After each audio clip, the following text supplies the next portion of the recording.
Okay, good morning, good afternoon, everyone. I'm Cherry Kubota at the Ohio State University. Welcome to Indoor Ag Science Café.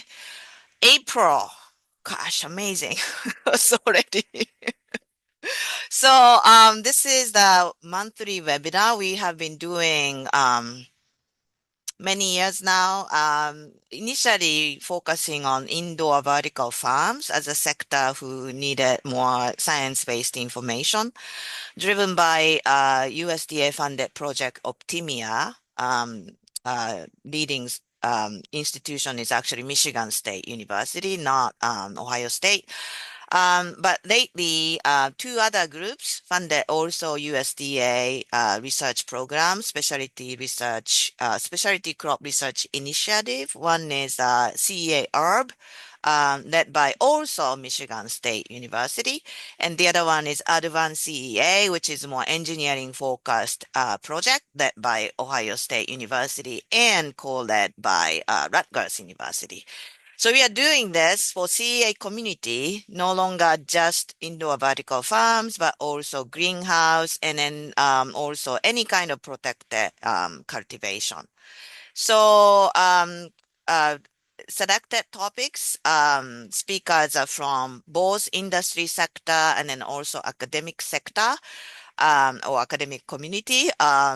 So basically sharing information, new information, research finding. So we have two speakers actually from CEA HERB group. The first one is today, Dr. Alicia Rihn. Sorry if I didn't pronounce right.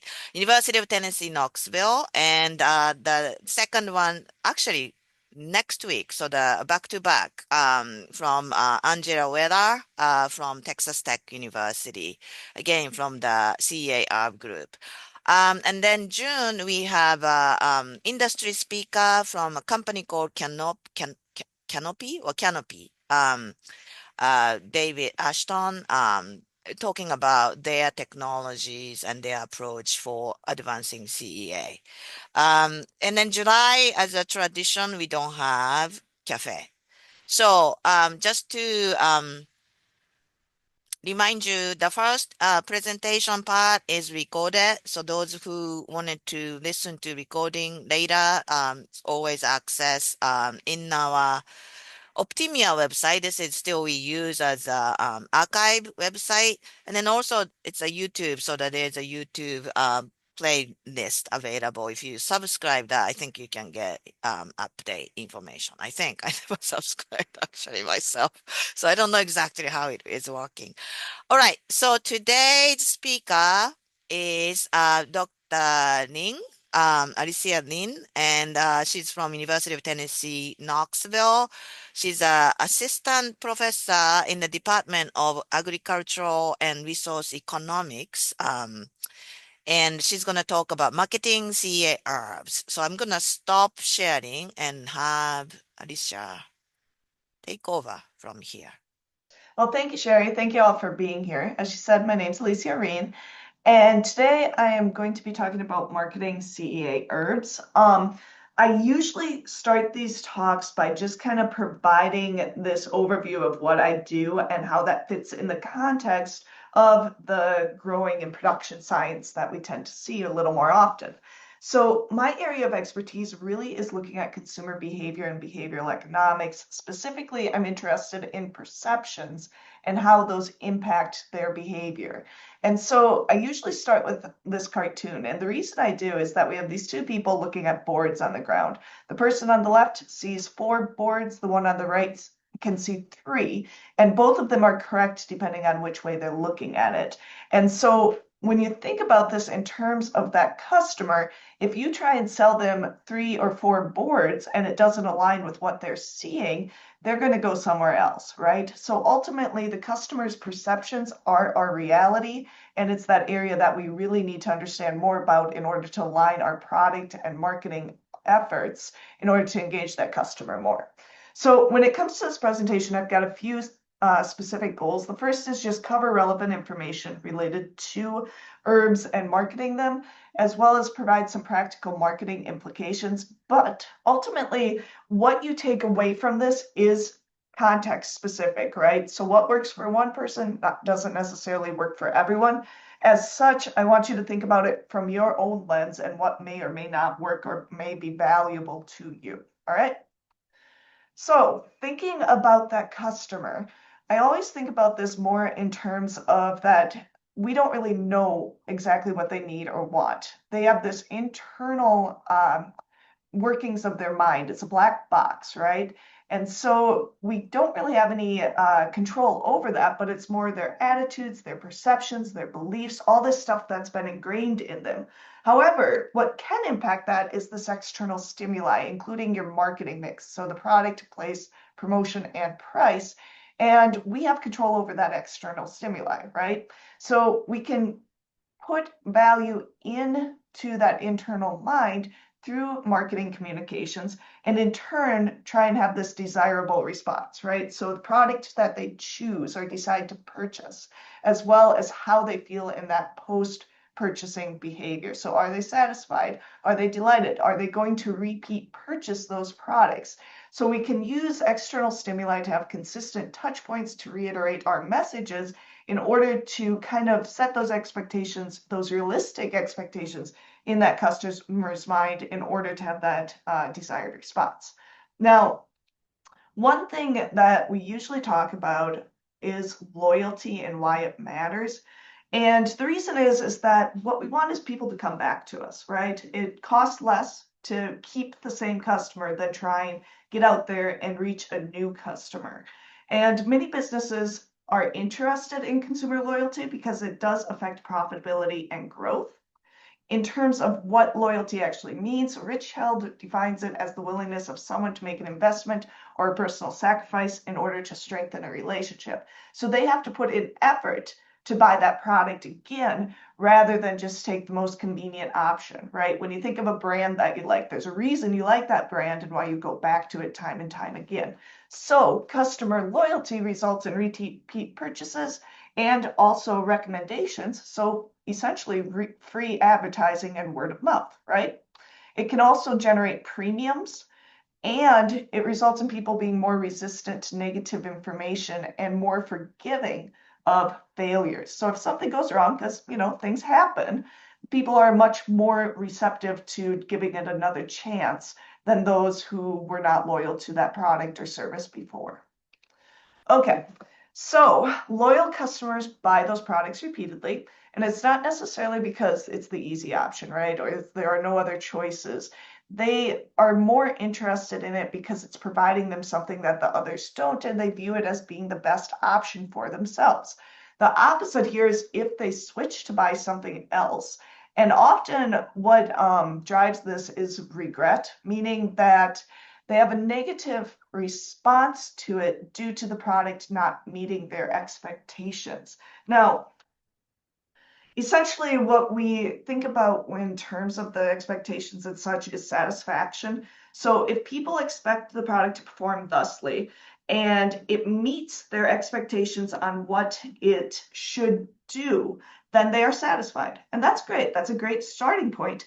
However, satisfied people don't necessarily come back. They don't necessarily stay loyal or have that repeat purchasing. Rather, it's delight that ends up transitioning them to that purchaser category. And delight is defined as that emotional development that's beyond just satisfaction. So it combines surprise and joy. It's a precursor of customer loyalty. So if the product, they expect it to be at a certain level, satisfaction occurs when that product reaches that level, but delight is when something else occurs that bumps them up in terms of what they're perceiving as occurring from purchasing that product. And there are many ways of doing this. It could be just having a higher quality product, having more intense flavor, having more of a positive environmental impact. These are all things that people react to and view as a positive. So in terms of marketing our products, essentially what we want to do is minimize regret by setting realistic expectations with our marketing mix, as well as foster delight. Okay? All right, so how do we foster delight? How do we get people to bump up above that satisfaction? The main thing here is focusing on that value proposition.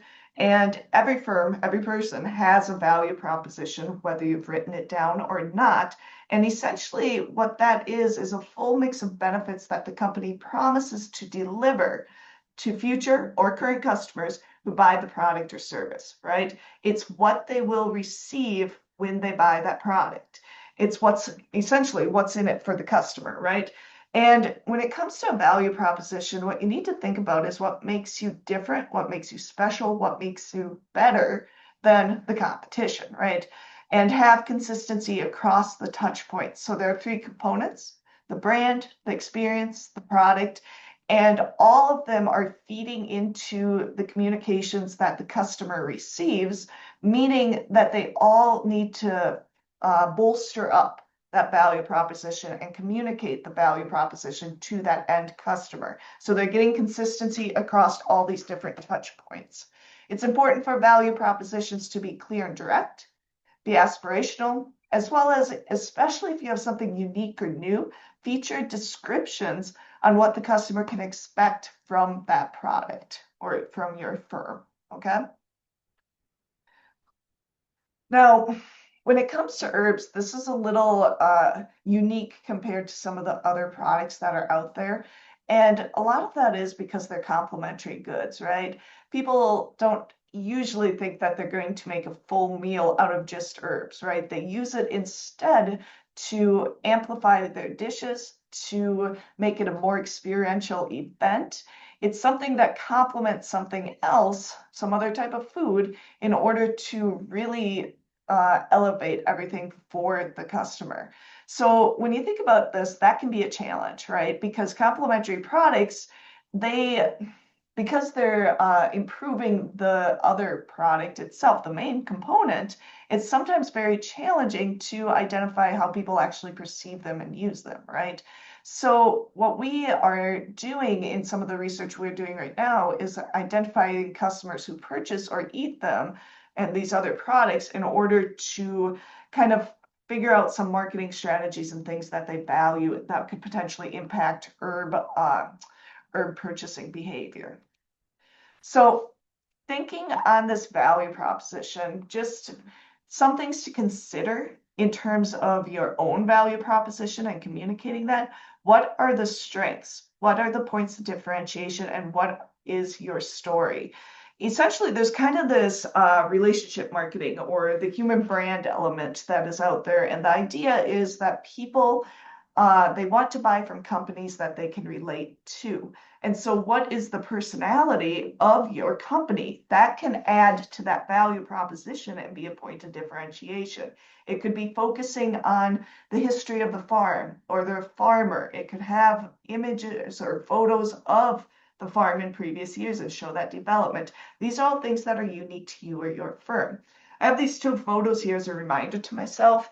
Essentially, with the dill and the pickling, you could talk about, okay, this is the same cultivar of dill. And I don't know, I'm just throwing this out as an example that we used for many years. Here's our family recipe. If you want a really good fridge pickle, try this. That would be a good thing to just kind of differentiate yourself and set you up as being unique. In terms of the lavender photo, people are looking for authentic experiences when it comes to any product or service they buy, especially right now. Millennials are paying more for experiences rather than goods. So it's important to kind of highlight, okay, this is an experience. This can be a hands-on opportunity for you. For example, a lot of U-pick operations in lavender. It's not CEA herbs, right? But just kind of giving you some ideas of some of the other industries and what they are doing, and having these high quality images, connecting those ideas back to that customer. If you too can go have these experiences or have this experience in your home if you want to can pickles. All right. Okay. So this brings me to our research. I'm a data junkie, self-declared, not working on fixing it. And I am really excited to be part of the CEA herb project that Sherry mentioned already. It's USDA NEFA funded project, and I'm sure you all have heard a little bit about it through this channel before.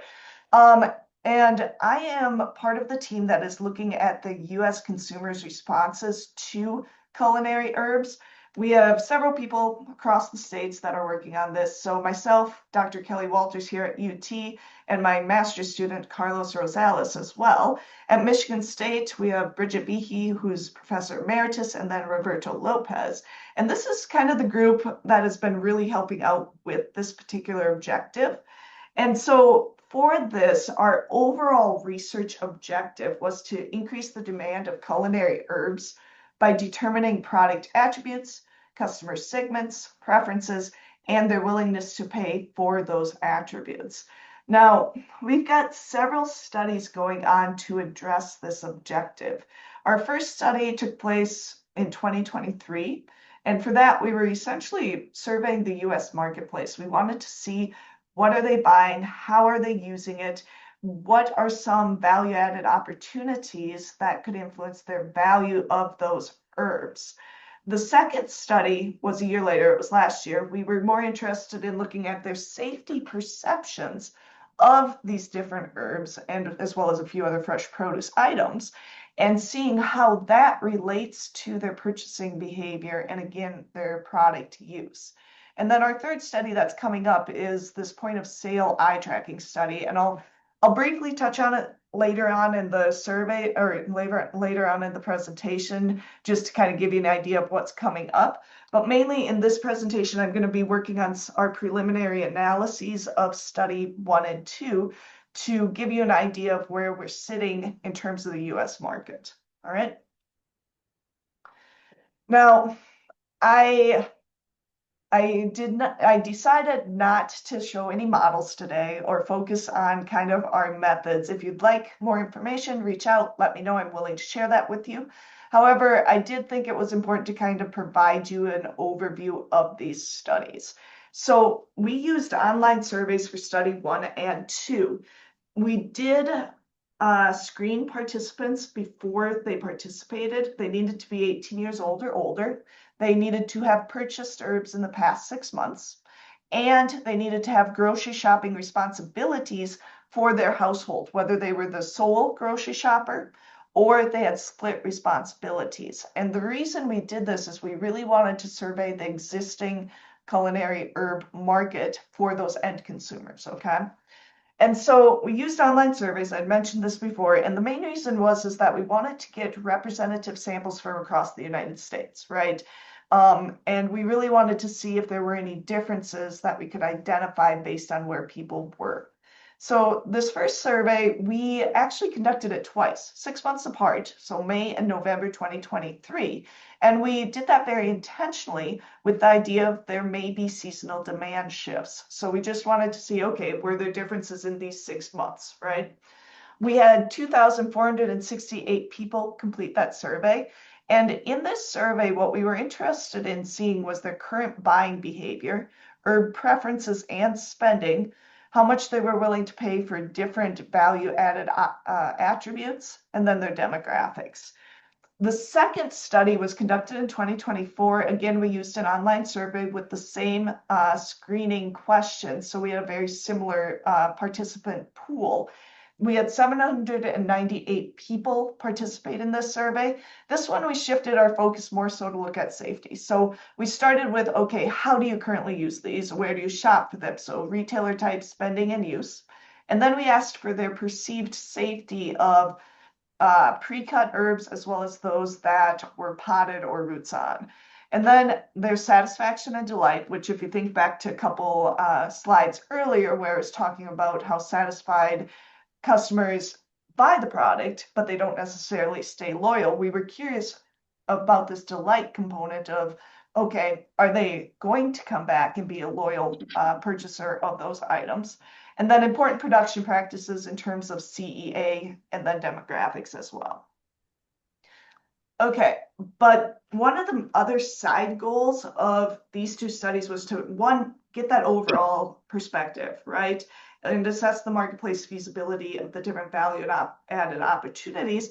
But then we want to carry those forward into our next study, which is our point of sale study in study 3, to see how exactly those influence consumer behavior and how they interact with those in more of a retail style environment. Okay, so from these studies, we've got some preliminary results to share with you. This first one is looking at meal kit subscriptions and how they impact herb use. So our main research question was, how do meal kit subscriptions impact fresh herb purchasing behavior? And when you think about this, all right, we all know what meal kits are, right? HelloFresh, Gobble, Blue Apron, where you get this box of ingredients sent to you along with a recipe. Super convenient. You don't have to even leave your house, or you grab it on your way to your house, right? You don't need to stop at the grocery store. Well, we were interested in it because, okay, this is a service that's provided that may be an opportunity that the industry could use to kind of expand interest among consumers. Specifically, we were weighing the differences between meal kit subscribers and those that were not subscribers. And we were interested in their food risk perceptions. In this case, we defined risk as being that, okay, you're cooking a meal and the guest may or may not like it. So your risk heightens if they're not going to like it, right? We also looked at food curiosity, and for this we used several statements where we assessed how interested people were in trying new fresh produce, or if they just wanted to stick with what they knew. They weren't really curious in expanding those opportunities. I think of that more as the meat and potatoes person, right? And then 3, we wanted to know about their fresh herb expenditures per month and then their demographics as well. Now, the main point here, though, is that we really wanted to see how this all worked together towards that fresh herb expenditures and potentially leading to increased expenditures, right? Okay, so these are our results, and we just did mean comparisons for this particular analysis. And with looking at that total sample, what you can see is, so this first one is our food risk, right? 1 equals no risk, 6 very high risk. And what you can see is at 2.3, they really view the risk as being fairly low, right? It's not no risk, but it is relatively low. In terms of food curiosity, 1 was not curious, 5 was food curious. Here you can see they do tend to skew towards being more curious. They were not extremely curious, but they were leaning towards being more curious. In terms of monthly fresh herb expenditures, they were sitting right at $9. Now, the significant differences are the only ones I presented in most of the tables today, just to be a little more conscientious of time. And so looking at the meal kit non-subscribers versus subscribers, what you can see first off is the subscribers make up a very small portion of the market, about 8%, right? So there's not a lot of them, but they do have some significantly different behaviors compared to the non-subscribers. And looking at this, what we saw was that they tend to perceive the meals that they prepare as being a little bit more risky, meaning someone may not necessarily like them or enjoy them compared to non-subscribers. They also tended to be more food curious, so they were interested in trying new fresh produce relative to those non-subscribers. And they were spending significantly more on fresh herbs each month compared to non-subscribers. So we've got a slightly different group here too, and we found some significant demographic differences. Those who were in the meal kit subscriber group generally had higher education attainment. They had higher incomes. There was a larger portion of men, and they were slightly older when compared to the non-subscribers, okay? So thinking about this, one of the key takeaways is that, okay, the meal kit subscriber group is small, right? And it changes over time. People join it and get rid of it on and off all the time. That's fine. But they may be a potential gateway to greater confidence and to attracting more people to trying different types of fresh culinary herbs. They're willing to try risky foods and cook with them, but they also have increased food curiosity as well as herb spending. And so there may be an opportunity here to kind of leverage this connection and engage this group and use them as kind of your innovators and way of spreading word to other folks that like to go maybe eat with those folks and things. So in terms of practical marketing applications, one, and many firms are already doing this, right? Partnering with meal kit firms or other related services. One of the new ones that are available now is restaurants where you order online, they put together all the components, you take it home and cook it. So it's a take and bake, but it's not a grocery store take and bake situation, okay? And there may be an opportunity for people to experience something new through those meal kits or similar services just because it's a one-time thing, so it's relatively low risk for them to try different things, right? There's an opportunity to encourage recipes that use fresh culinary herbs in these meal kits. And another important thing that we're seeing more and more is the need for more inclusive marketing images. So if you take photos of people interacting with these products, essentially having more diverse folks within those images is important because people tend to be more receptive to buying from firms where they see people that look like them or have a similar demographic or age being represented in that imagery. Okay, so something else we were interested in from this study was looking at how different factors influence monthly fresh herb expenditures. And our research question related to this was who are in the high, medium, and low spenders groups for culinary herbs, and what factors can help us predict which group they're in. All right. So again, I am only presenting significant results today, but the three groups we had were this low group, which was essentially less than $7.50 a month on herbs, a medium group, which was $7.50 to $10.50 a month, and then this high group, which was greater than $10.50 a month.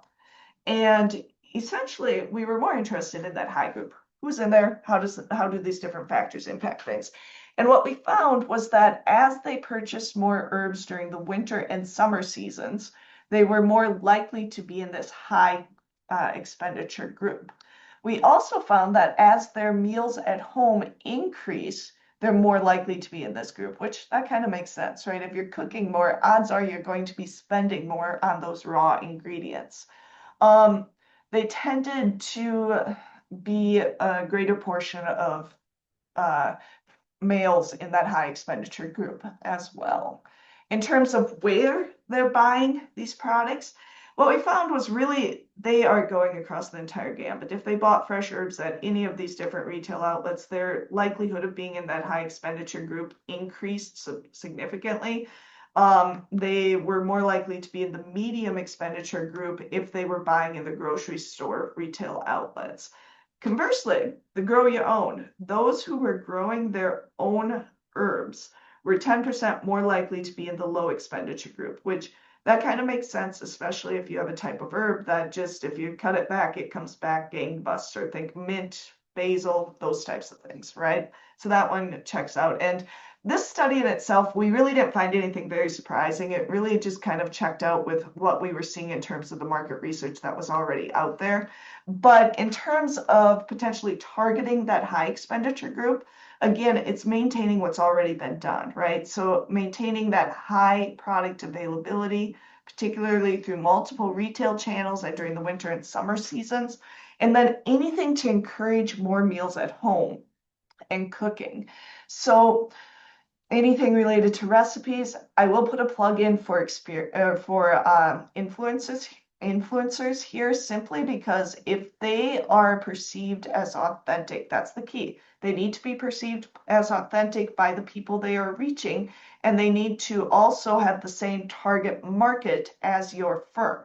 Then they would be great people to work through to try and encourage different behavior changes because they are a trusted word of mouth person that the end consumer does go to and pay attention to. Third thing here is anything that provides experiential value. When you think about herbs and you buy them as this complementary product, yeah, that's a benefit, right? But there's some other elements that you don't necessarily think about. If you're buying the plant, you get the benefits of interacting with plants and having the health benefits, the relaxation, growing something on your own, anything along those lines in terms of cooking with herbs. you get the different sensory experiences, right? You get the smell, you get the taste, you get the feeling of cutting through those stems. It's a different experience that some people may recognize, others may not. Anything that can kind of drive home those value added opportunities would help align with this group. All right. So another part of this study that we were doing, we did this choice experiment because we wanted to see how value-added attributes influenced consumers' willingness to pay for different types of herbs. We had 3 different types of herbs we were looking at: cilantro, parsley, and uh, oh, cilantro, parsley, and basil. There we go. And the way choice experiments get set up is you have choice A, B, and a neither option. And you design them where they have all of these different attributes that are randomized and set within each of these scenarios. And people select, okay, given these 3 options, A, B, and neither, which would you pick within this context, right? And from that, we can extrapolate out and see the premiums or discounts they would need to buy the herbs with those different attributes. And so in terms of our attributes, we had 3 different price points at 0.5 ounces. We had 3 origins: local, domestic, and imported. Production methods, 3 again: organic, sustainable, and conventional. And then the form the herb was in, whether it was potted, pick your own, or pre-cut. We also were curious, though. We wanted to know if social context influenced their willingness to pay for these different attributes. And the reason is that if you have guests that are at your home eating your food, there's an increased perception of there being risk, right? They may not like your food, they may not eat it, and there is some potential blowback that it'll look negative towards on you as the host, okay? So we had 3 different social context treatments. One where you invited guests over for a holiday or event meal and you're shopping for ingredients, fresh herbs are on your list. Second was this non-holiday meal, so bringing your friends over for a meal. And then the third was cooking a meal at home just for your immediate household. All 3 of them, we said fresh herbs are in your ingredient list. Which of these options would you choose? All right. So let's get to those results where we estimated their willingness to pay. So these are the mean willingness to pay amounts, okay? The bold indicates that they were significant when compared to that base value.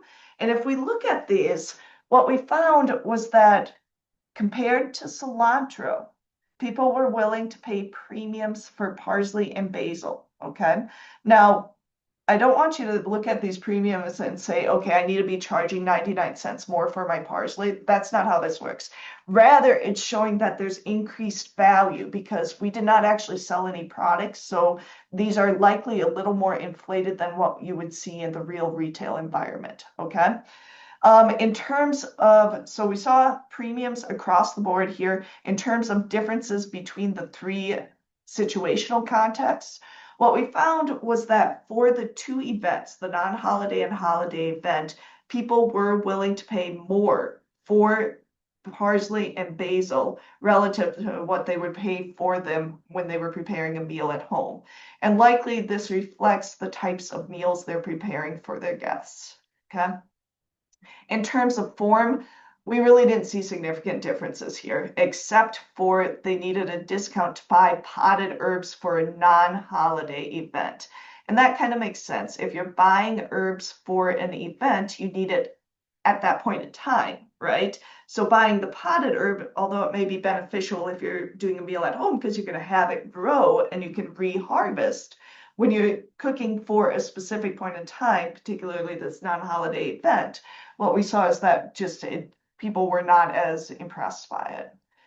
Production methods, these follow what we were kind of expecting. Compared to conventional production, people were willing to pay premiums for organic and sustainable production. These were not statistically significant across the events, so they're all comparable. They were all valued, all right? In terms of origin, similar story. Local and domestic origin generated premiums relative to imported origins, but again, they were consistent across situations. They did not change there, okay? So when we think about the marketing applications here, one, social context really did not influence herb value for the value added attributes. And this is good because what it means is that regardless of when that herb is being used, people are still going to value it. You don't need to streamline or target market based on that situation, okay? Form really had minimal impact as well. What we saw was that organic and sustainably grown increased value relative to the conventionally grown herbs, and that origin did have an impact as well, with closer origins increasing value relative to those that were imported. So essentially, the main point here is to use that marketing mix to communicate these value added attributes, because if you don't tell people, they won't know. It's one of those things where if you look at that product, that raw herb, people don't know all of the stuff that's behind it unless you tell them, because it's more of something that it's there, but they don't know because they didn't grow it, right? Okay, so let's move on to our second study, and this is where we were looking at those herb safety perceptions. And as a reminder, this was collected in 2024, and we had 798 people participate in this study. So what we started with was just kind of looking at their purchasing behavior. In terms of every purchase event, including herbs, they were spending about $6.59. And they were keeping those herbs for about 3 days before they were using them, meaning that having a post-harvest longevity to at least that point is important. In terms of how the herb was packaged, so I've got a couple basil images here demonstrating this. Bear in mind, basil's not the ideal cut and bundle. That's more of a parsley or cilantro situation. However, this is what we wanted as our example for this point in time. So we have just the cut and packaged, we have in the pot, the cut and bundle, and then roots on in package. And what we found was that really the cut and either prepackaged or bundled was the main thing people were buying. So 78% of the market indicated that's how those herbs were packaged. Part of it is convenience, right? It's easy to grab and go and use that product within 3 days or around 3 days after you get it. In terms of the live options, whether it was in a container or live with roots, no media, both were sitting at about 10 to 11% of the market had purchased those in most recent herb purchase, in their most recent herb purchase event. In terms of the retailer, this really it mirrors what we tend to see in terms of the grocery store being the dominant place that people are going to buy herbs. They also indicated 24% that they're going to co-ops or similar stores, 12% said farmers markets, 6% garden centers, and then 1 to 2% at the remaining retailers. In terms of those potted herbs, we were very curious. Okay, you buy your potted herb, you take it home. What do you do with it? How do you use it? And so this was kind of interesting because the largest portion of our sample at 31% said that they kept it inside in the original container, meaning that whatever container you have, you want to make sure that that kind of fits that context, right? That it's not going to fall apart on the counter, that it's going to be durable for whatever they're using it for, right? 20% said they kept it inside, but put it in another container. So there may be an opportunity there to have kind of cute containers or containers that would work well with these different homescapes. 18% said they harvested right away and disposed of the rest. So they cut the tops, tossed the rest. 15% put it outside or planted it in a different container. 9% put it outside and left it in the original container that it was purchased in. And 7% put it outside and planted it in the ground. So they were the minority here. In terms of washing those herbs, because again, safety angle, how are you getting it? How are you using it? How did you prepare it, right? And this was kind of interesting because 83% said they only rinse it with water. And then 10% used something in addition to water, whether it was like vinegar or lemon or something that they viewed as getting it a little more clean beyond just rinsing it. 8% did nothing. They just picked it up from the store, took it home, and used it however they were going to use it. In terms of how they actually use that dish, because maybe if you're cooking it, it's okay to not rinse it another time, right? Maybe. 62% said they used it in a cooked dish, 20% in a fresh dish, 15% other, and 3% preserved it. Okay, so in terms of safety perceptions, and this slide's actually really exciting because essentially what it shows is that people perceive herbs as being extremely safe. So the one on the left are the herbs that are cut and either prepackaged or bundled, and 78% of the sample said that they viewed them as being safe. The one on the right are the potted herbs. So 79% said they viewed them as being safe. Okay. About 14 to 15% said they didn't really think about it, right? They didn't view them as safe or unsafe. But when it came to being unsafe, the potted group had a little bit smaller portion of the sample. It wasn't statistically significant, but 6% felt that the potted herbs were considered unsafe, and 7.7% viewed cut herbs as being unsafe. So we took this information and we carried it forward because we wanted to know, okay, the folks who are viewing this as safe versus unsafe, who are they? And how can we maybe reach them to either use educational opportunities or promotions or what have you? And so these are just some of their demographics. And what we found with the cut herbs is that none of the demographics were statistically significant between the cut unsafe and the cut safe herbs. And so we had a very homogeneous market regardless of those safety perceptions for the cut herbs. In terms of the potted herbs, though, this is where we saw some significant differences. Those who viewed potted herbs as safe tended to be about 10 years older than those who viewed them as unsafe. Those who viewed them as safe, 30% of them had a bachelor's degree or higher at the time of the study, versus the unsafe group, 20% had a bachelor's degree or higher. And then lastly, in terms of income, the safe group had a slightly higher income. So some of these differences may imply some lack of exposure to potted plants, right? Which we see new gardeners generally being a little bit younger than the general population. So there may be some of that, some lack of exposure or something like that. Or it might be that maybe it's just not something that they purchase very often. Some other interesting differences we viewed between that safe and unsafe group were in the retail channel and the days stored. So with the retail channel, these are the only ones that were significant. Otherwise, they were the same between the two groups. 7% of the unsafe, and this is for both the potted and the cut herbs, I merged them back together to see if we had any differences. They bought their herbs online versus 2% of the safe group. 21% of the unsafe group bought at farmers market versus 11% of the safe group. So it may be that they are exploring other retail channels due to some of these perceptions. In terms of days stored, for the unsafe group, they were storing those herbs a little bit longer at 3.5 days versus 3 days for the safe group. So they were using them a little bit differently, which was kind of an interesting finding.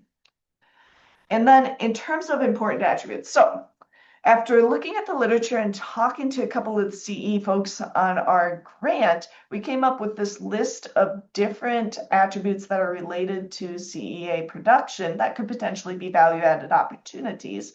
And we asked our participants to rate them based on the level of importance to them as an individual. 1 was very unimportant, 5 was very important, and the order was randomized. I reorganized them in order to make it easier for all of us to see. And essentially what was kind of interesting here is that grown under high food safety conditions was the #1 thing that they indicated was the most important. Same with grown without pesticides. And those two were very similar. They were not statistically different. But talking about safety perceptions and everything else, people generally, from what we've been seeing, view herbs as very safe, which is great. And they also rate this as one of the primary things that they're interested in, which is also great. That is a good message in itself, right? Third one here is harvest date shown on that package, then grown locally and grown domestically. Next, what we saw was a trusted brand on the label. non-GMO, grown organically, the farm store or where the herbs were grown, so they're sold where they were grown, and then grown outdoors, followed by the farm or grower story. So who is growing your herbs? Essentially using human branding, where you have this person as the spokesperson, as the personality, someone who is relatable that they want to support. And then the last two were grown in a greenhouse and grown in indoor farming, which those two were not significantly different. They are side by side, which is good that people recognize those as being kind of synonyms, right? And then the other three were ones that people really, there were not significant differences between nutritionally enhanced, flavor enhanced, and imported, and they were rated as neither important or unimportant across the board. So we also looked at these different attributes in terms of people who viewed the products as safe and unsafe. Here are the different production areas, which they were rated as slightly important, but not nearly as important as the safety and harvest date and origin information. Just wanted to point those out real quick. Okay, so the safety perceptions for the different herbs and how that impacted the level of importance for these different attributes. So here are the cut herb results. Again, I'm only showing those that are statistically significant. Blue is our group that views cut herbs as being safe. Green is the group that views cut herbs as being unsafe. And generally, what you see is that the safe group rates all of these different factors as significantly higher than that unsafe group. Again, grown under safe conditions, grown without pesticides, harvest date shown, domestic, non-GMO, and flavor enhanced. So they were more interested in that flavor as well. In terms of the potted herbs, it's the same story. So the ones that rated potted herbs as safe were blue, unsafe was green, and that safe group viewed all of these attributes as significantly higher than that unsafe group. And they had some very similar results to the cut herbs as well. So grown under food safe conditions, grown without pesticides, harvest date grown. They had domestically, but they also rated locally as more important as well. Non-GMO, this group was more interested in that brand, and it may be that we tend to see potted herbs as prominently displaying brands a little bit more often than we see some of those cut options, and then grown in a greenhouse as well. When you think about the consistencies here, though, between the two slides, essentially what this is saying is that if you're doing any of these if you have any of these within your production system that you can talk about to your customers, that would be good information that they would be interested in knowing about your products. All right.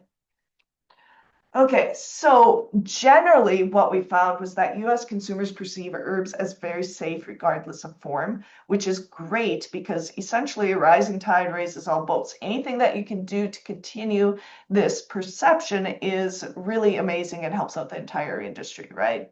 In terms of post-harvest longevity, now I don't grow herbs, so I'm not sure how accurate this stuff is, but they're saying they're keeping them 3 to 4 days before their first use. Is that realistic? Is this an educational opportunity? Are there some actions that they can use to extend that life, or maybe they don't need to? I'm not sure, but this might be something worth exploring because it's a perishable good, right? And you want the highest quality and to amplify the customer experience. Additionally, there's this opportunity to use point of sale information to communicate all of those important attributes that we were just talking about. Any additional safety precautions that are taken to heighten the safety of those products, origin information, production methods, whether it's non-GMO, grown without pesticides, organic, sustainable, harvest date. I say if possible here because really it depends on your logistics, your supply chain, where your market is, right? And some of these herbs they maintain their quality through the shipping process a little bit better than others. And maybe this wouldn't necessarily be that big of a deal then to have that information readily available. Branding, again, if you have a well-known brand or a brand that people can connect with, this is good information to have, particularly if it relates back to that farmer or farm story. All right. Okay. Now, wrapping up this study, let's talk about satisfaction and delight. So How do herbs' safety perceptions impact satisfaction and delight? Remember, delight is what leads to those repeat purchases, okay? And these results are pretty exciting. So the orange bars are the safe group for the cut. The blue are unsafe for the cut. Dark green is safe for the potted herbs. Light green is unsafe for the potted herbs. And we really saw consistent ratings across all of these. So this is satisfaction. And what you saw was that they saw the outcome. Those who perceived these items as safe had greater ratings for the desirable outcome. They viewed them as being much more desirable than those that were viewing them as unsafe. Granted, they're all above that 3 level, that midpoint, right? So they are still viewing it as desirable. It's just the safe group rated it as higher. In terms of performance, again, that safe group was more content and more pleased with the performance of their herbs across both forms. And then satisfaction, the safe group was satisfied or had greater satisfaction than the group that perceived it as unsafe. But again, everyone was satisfied. So the industry is really doing a great job in delivering a high quality product that their customer recognizes. All right, so delight. Here again, we can see that there was some delight for both the safe and unsafe group, but generally what we observed was that the folks who viewed these products as safe had a higher delight rating relative to those that were unsafe. In terms of post-purchase actions, so for this one, what we saw was that the people who viewed herbs as safe, they were more likely to recommend the seller to a friend, to repeat buy from that seller, and to repeat purchase that item across both the cut herbs as well as the potted herbs. And you'll notice for the safe groups, we have very consistent ratings for the cut and potted. So for example, likely to recommend seller to a friend, we were at about 80.6% for the cut and 81.4% for the potted. But we see a greater difference between the unsafe and safe for the potted herbs than we see for the cut, meaning there may be more variability perceptions within that potted herb category. And that makes sense because you have a live product with roots on that could potentially live on and continue producing herbs versus one that you tend to use and be done with, right? So the potted group gains a little more experience with that product over time, and that may result in a slight difference in terms of recommendation and whether they're going to repeat purchase that item. Plus, if they are keeping it alive, they may not necessarily be repeat purchasing anytime soon, right? Okay, so key insights here. As perceived safety increases, so do the satisfaction and delight ratings, and they're more likely to recommend and buy again.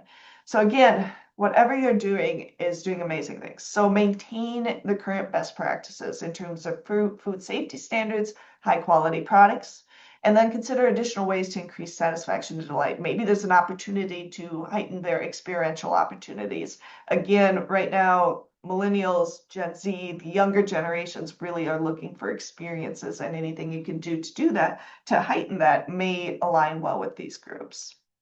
Okay, so I wanted to wrap up just by telling you a little bit about our upcoming studies.